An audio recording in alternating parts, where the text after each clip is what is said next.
Hello everyone, শুভ সন্ধ্যা, good evening জানিয়ে আজকে ব্লগটি স্টার্ট করছি। আজকে ব্লগটি খুব ছোট্ট করে হচ্ছে, আপনাদের কাছে অনুরোধ প্লিজ পুরো ভিডিওটা দেখুন, পাশে থাকবেন।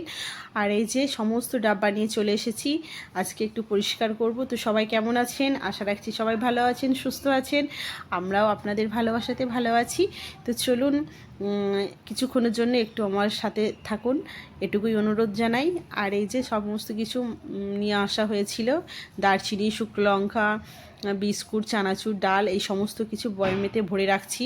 আর এইগুলো একটু ভিজে সাপি করে ভালো করে মুছে রাখবো। আর একটা আমার ছোট্ট আলমারি আছে, তার মধ্যেই আর কি সমস্ত কিছু গ্রসারি যেগুলো ইউজ করি, নিত্যদিনের প্রয়োজনীয় জিনিস, সেগুলো আমি তার মধ্যেই রাখি। তো সেটা একটু নামিয়ে, সমস্ত কিছু নামিয়ে একটু পরিষ্কার করব। তো চলুন, আশা রাখছি আপনাদের ভালো লাগবে, পাশে থাকবেন। আর এটা হচ্ছে গরম মশলার গুঁড়ো, যেটা আমি বাড়িতে বানাই, রেডি করি। সমস্ত কিছু একটু বেশি পরিমাণের করে কিনে নিয়ে তারপর এটাকে আমি রেডি করে রাখি। আমার এটা অনেক দিন হয়, প্রায় 1 বছরের বেশি হয়। আর অল্প পরিমাণ করে নিয়ে নিত্যদিনের যখন যা রান্না করি একটু করে দিলে না দারুণ টেস্ট হয়।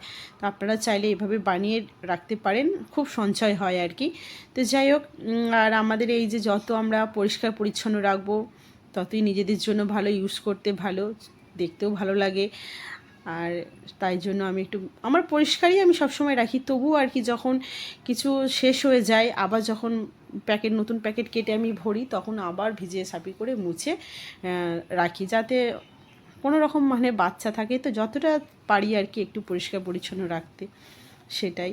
তো এখানে ডাব্বাগুলো সব পরিষ্কার করে নিয়েছি। আবার ছোট ছোট যে মশলাপাতি টুকটাক থাকে সেইগুলো আর কি নামাবো। আমার একটা ছোট্ট একটা শোকেস আছে তার মধ্যে, কারণ আমি কিচেনে এই সমস্ত কিছু রাখতে পারি না, আমার এখন র্যাক সেভাবে তৈরি হয়নি।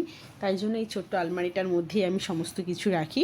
শুধু একদম মশলা, নুন, তেল যেটা নিত্যদিনের একদম নিট লাগে, সেটাই একমাত্র কাছে থাকে। বাকিগুলো আমি এখানেই রাখি, এখান থেকেই নিই।